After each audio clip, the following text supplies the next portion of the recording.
안녕하세요. 저는 부산에 사는 50대 후반의 여자입니다. 저는 몇 년 전까지 변호사 생활을 하다가 현재는 어느 대학교의 법학과 교수인데요. 저희 세대에는 공부하는 여자들이 몇 없었습니다.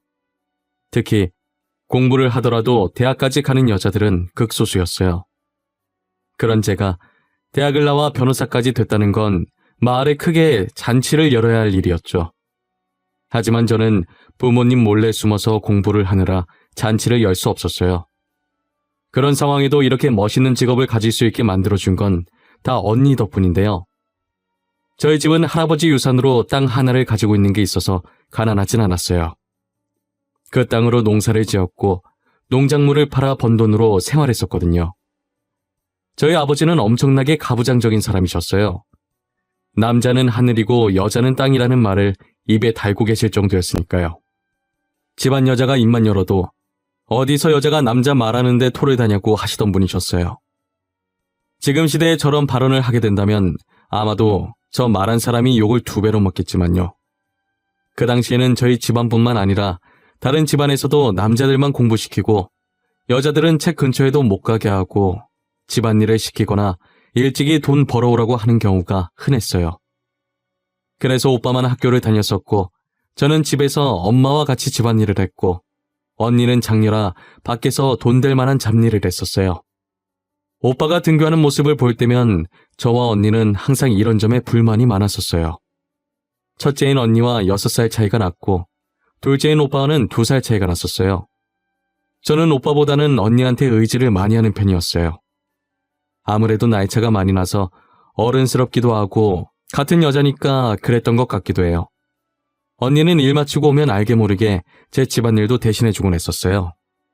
그러다 오빠가 공부한다고 방에 구구단을 붙여놓은 게 있었어요. 저는 가만히 누워서 그걸 외우고 있었는데 언니가 그 모습을 봤는지 저한테 공부를 해보지 않겠냐고 물어보는 거예요. 우와, 소은아, 너 저거 다 외운 거야? 소은이도 7단부터는 못 외우던데. 학교도 안 다니면서 어떻게 외웠어? 천재네. 얼마 만에 외운 거야? 하루 만에 다 외웠는데? 저게 그렇게 대단한 거야? 저게 뭔데? 그냥 벽에 붙어있길래 보다 보니까 외워진 건데. 하루 만에 외웠다니 대단한데? 그런데 뭔지도 모르고 외운 거야? 저건 구구단이라는 거야. 소은이 이 정도면 다른 것도 금방 배우겠는데? 소은이 오빠처럼 공부해볼래? 공부는 오빠만 할 수 있는 거 아니야? 아빠한테 걸리면 혼날걸? 언니는 아빠 안 무서워? 나는 아빠 많이 무서운데. 나도 아빠 무서워. 그래도 걸리면 언니가 다 막아줄게. 언니가 대신 혼날 테니까 소은이 공부해볼래? 이렇게 두기엔 아까워서 그래. 저는 아빠가 무서워서 언니의 제안에도 선뜻 하겠다는 답을 못하겠더라고요. 솔직히 곁눈질로 오빠 책을 보면 재밌어 보이긴 했어요. 하지만 제가 정말 공부에 재능이 있는지 아니면 단순히 오빠만 할 수 있는 거라 호기심이 생긴 건지 확신이 서지 않았었어요. 저는 언니의 계속되는 설득에 공부를 시작해보겠다고 했어요. 언니는 밖에서 벌어온 돈으로 몰래 제가 공부할 수 있게 도와줬어요. 책을 사놓으면 들킬까봐 오빠가 쓰던 책을 쓰기도 했고 언니가 새 책을 사주면 집에서 멀리 떨어진 곳에 보관해 놓기도 했어요. 저는 그렇게 언니의 도움으로 몰래 아버지의 눈을 피해 공부할 수 있었죠. 덕분에 법학과로 유명한 4년제 대학까지 갈 수 있었어요. 그리고 언니는 이제 제가 성인이니 저와 함께 나가 살겠다고 부모님에게 선전포고하고 저를 데리고 나와 앞으로 저보고 살 집이라면서 그동안 모은 돈으로 원룸을 하나 구해주었어요. 제가 대학을 가게 된 것도 지옥의 소굴에서 벗어난 것도 다 언니가 없었다면 할 수 없는 일이었어요. 그런데 이제 저는 언니와 살 줄 알았는데 언니는 제게 원룸만 구해주고 자취를 감췄더라고요. 저도 뒤늦게 알았던 사실인데 언니가 제 친언니가 아니고 부모님이 입양한 양언니였어요. 저희 부모님이 결혼 후에 몇 년 동안 아무리 노력을 해도 임신이 안 됐대요. 그래서 보육원에 가서 언니를 입양해 왔는데 언니가 저희 집에 오고 몇 년 뒤에 그렇게 노력해도 안 되던 자연 임신으로 오빠와 제가 생겼었대요. 안 그래도 가부장적인 집안에 친자식인 저한테도 집안일을 이렇게 시키는데 친자식도 아닌 언니한테 얼마나 못살게 굴었겠어요. 언니는 고된 집안일에 당장이라도 파양하고 집을 나오고 싶었는데 제가 아직 많이 어려서 계속 언니 눈에 밟히더래요. 자신을 친언니라고 생각하고 잘 따르던 제가 신경 쓰여서 성인이 될 때까지만 자기가 지켜주겠다고 생각한 것이죠. 그래서 제가 성인이 되고 집을 나오자마자 엄마한테 파행해달라고 했다고 들었어요. 그 뒤로는 언니가 어디로 사라졌는지 아무도 모른다고 하더라고요. 졸업까지 한 학기 남긴 채 그 사실을 알게 되었고 충격에 학업이 손에 잡히지 않았었어요. 하지만 제가 여기서 포기하면 그동안 언니가 노력했던 건 모두 수포로 돌아가기 때문에 저를 위해 버텨준 언니를 생각하며 남은 학교 생활을 무사히 마쳤습니다. 저는 대학을 졸업하고 유명한 로펌의 엘리트 변호사가 되었어요. 중요한 사건은 전부 저한테 맡기고 싶어 할 정도로 제 실적은 좋았어요. 그러다 같이 일하던 친구의 소개로 남편을 소개받았는데 사업하는 남자였어요. 저는 예전에도 그렇고 지금도 그렇고 사업하는 남자가 세상에서 제일 싫었어요. 그래서 저는 소개를 절대 안 받으려고 했는데 친구의 한마디에 어쩔 수 없이 나가게 됐어요. 소은아, 너 남자 소개 안 받을래? 사업하는 남잔데 집안도 되게 탄탄한 것 같더라. 어때? 진지하게 말고 그냥 가볍게 만나봐. 싫어. 나 소개팅 그런 거 딱 질색이야. 어색한 분위기 너무 싫어. 더군다나 사업하는 남자? 진짜 소름이 끼칠 정도로 싫어. 사업하는 남자가 왜? 이 사람 지금 돈 되게 잘 벌어. 다들 소개해달라고 난리인데 일부러 너한테 소개해주려고 안 된다고 했단 말이야. 야, 최근에 들어온 사건들 다 사업 관련된 사건들이거든? 서로 뒤통수 치고 헐뜯고 난리도 아니야. 비즈니스 관계만 그런 줄 알아? 여자 관계도 되게 복잡해. 하긴 그렇긴 하지. 나한테도 사업하는 남자 상간녀 소송만 이번에 몇 개나 들어왔는지 몰라. 근데 이 사람은 다른 것 같던데? 한 번만 만나봐. 2번 만나라고는 안 할게. 싫다는데 얘가 왜 계속 이러지? 사업하는 남자가 다 거기서 거기지. 절대 안 나가. 목에 칼이 들어와도 안 나갈 거야. 나 분명히 말했다. 약속 잡지 마. 알겠지? 소은이 네가 이번 소개팅만 나가주면 지금 네가 맡고 있는 사건 하나 내가 대신해줄게. 어때? 너 어제도 사건 많아서 밤샜다며. 나름 괜찮은 조건 아니야? 싫음 말고. 그 당시 사업 관련 사건들이 많았는데 서로 뒤통수 치고 헐뜯고 난리도 아니더라고요. 비즈니스 관계뿐만 아니라 여자 관계도 되게 복잡했고요. 그래서 그런 사건들을 자주 보다 보니 자연스럽게 사업하는 사람들에게 반감이 생기게 되었죠. 그런데 그것보다 당시 친구가 소개팅만 나가주면 제가 맡고 있던 사건 하나를 자기가 대신 해주겠다는 말에 혹해서 나가버렸어요. 저는 남편을 한번 만나보니 매너도 좋고 깔끔한 게 외향적으로는 제 마음에 들긴 했어요.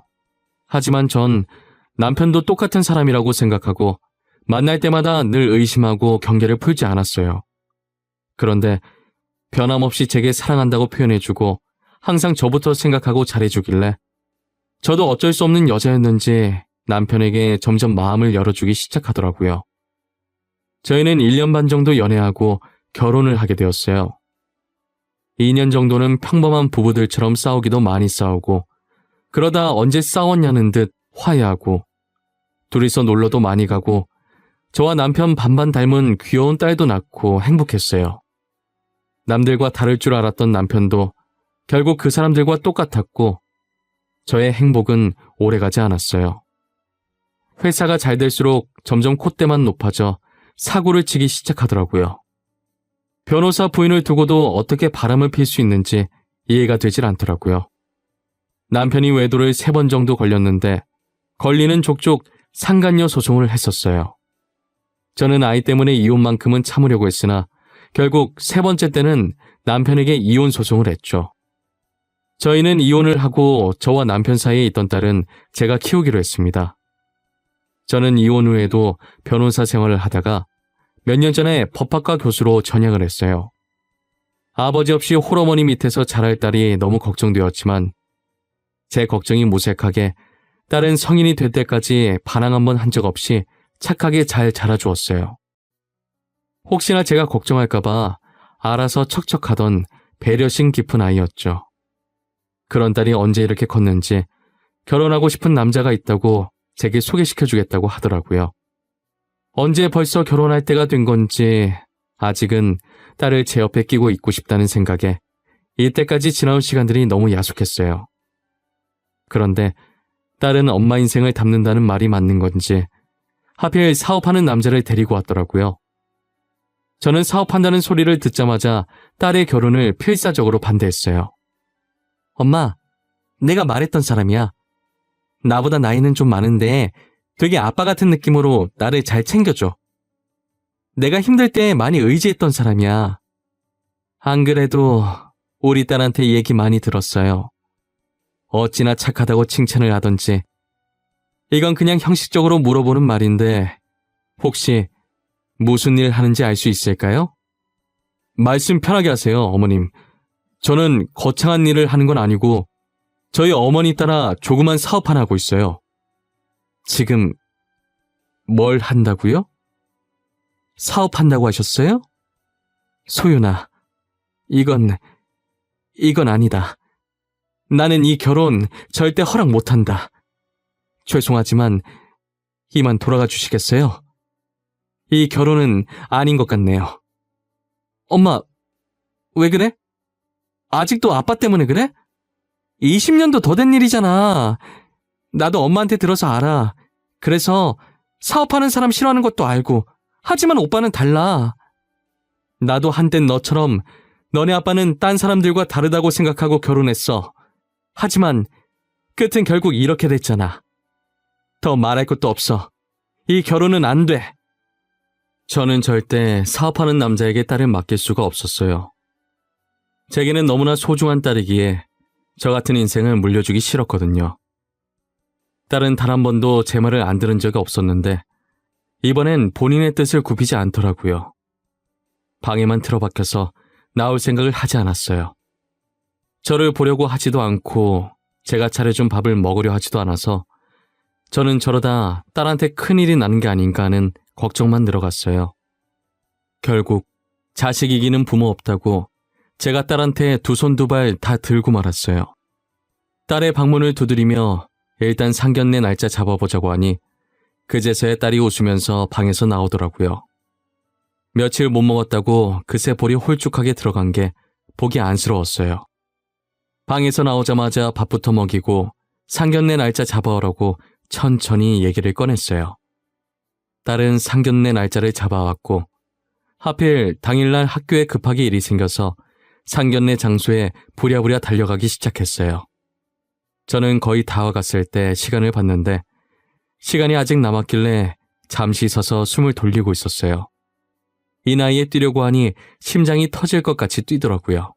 정신없이 심호흡을 하고 있는데 바로 제 앞으로 스쳐 지나간 사람이 언니와 많이 닮은 거예요.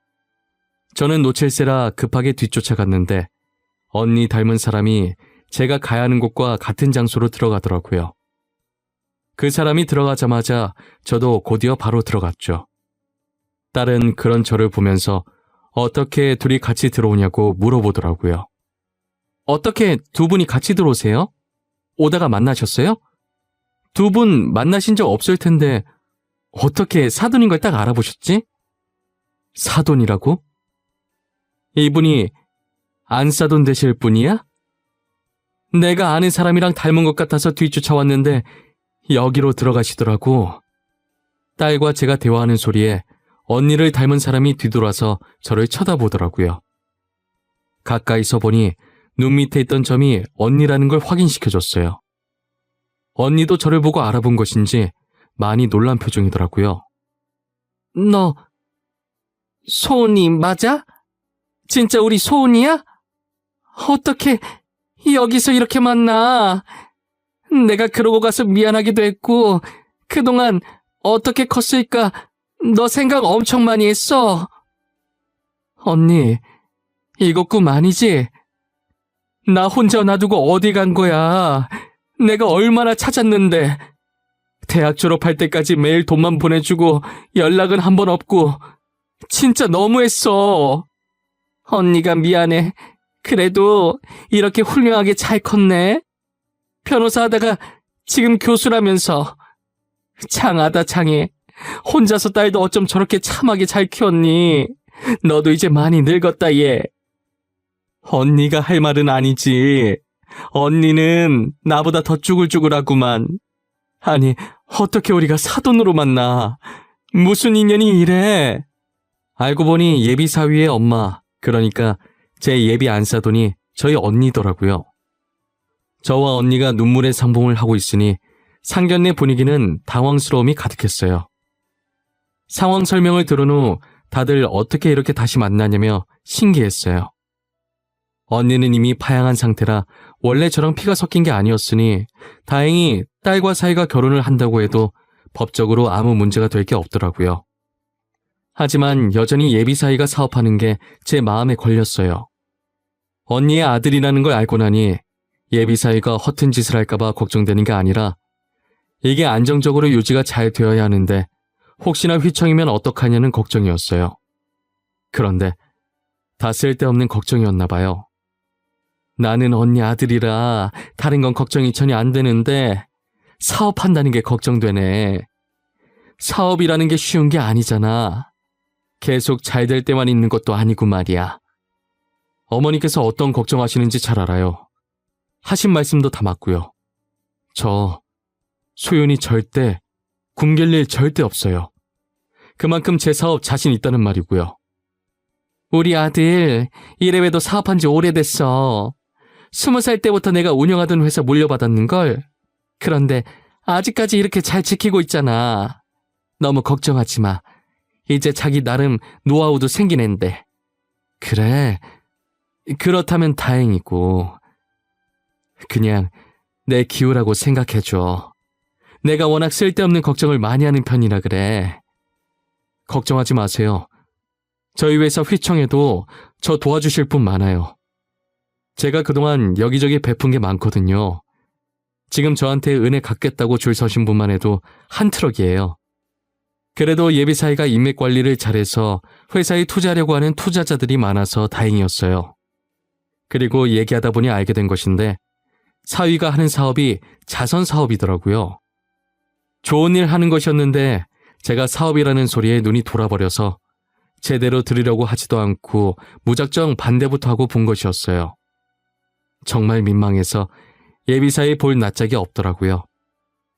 딸도 결혼하면 예비사위 따라서 봉사도 많이 하고 기부도 많이 할 것이라고 하더라고요.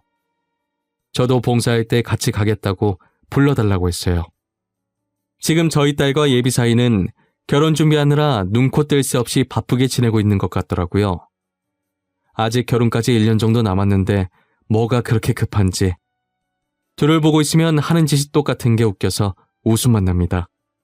언니와 저는 결혼 빨리 하라고 했는데 딸과 예비 사이는 잘 맞는지 동거부터 해봐야 한다면서 1년 정도 동거를 하고 결혼하겠다고 하더라고요. 저희는 그 말도 맞는 것 같아서 그러라고 했어요. 솔직히 같이 살아봐야 이 사람이랑 평생 살 수 있는지 알 수 있는 거잖아요. 저와 언니는 자식들이 알아서 할 거라고 생각하고 손 놓고 뒷짐만 지고 있어요.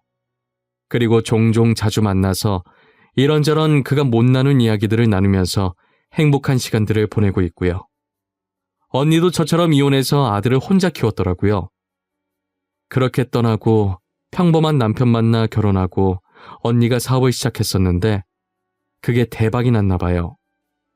그런데 남편이 언니 덕분에 돈 맛을 보더니 다니던 직장도 그만두고 호시탐탐 언니가 가지고 있던 돈을 탐내고 있었던 거죠. 언니는 다행히 눈치가 빨라서 뒤도 안 보고 이혼을 했고요. 그래도 예비사이가 언니를 많이 닮았더라고요. 남을 많이 도와주려고 하고 제 딸을 챙기는 모습을 보니 영락없는 저희 언니였어요. 이제 저희도 슬슬 호칭 정리를 해야 하는데 어떻게 하면 좋을지 언니한테 물어보니 그냥 이대로 언니 동생으로 지내는 게 좋다고 하더라고요. 저는 이대로가 나쁘지 않아서 언니의 뜻을 따르기로 했어요. 저는 더도 말고 덜도 말고 딱 지금처럼만 언니랑 건강하고 행복하게 지내고 싶어요. 언니 덕분에 제가 이런 삶을 살 수 있게 됐는데 이걸 다 어떻게 보답을 해야 할지 모르겠네요. 지금부터 천천히 은혜를 갚아나가려고 해요. 지금까지 제 이야기 들어주셔서 감사합니다. 다들 좋은 일만 가득하시길 바랄게요.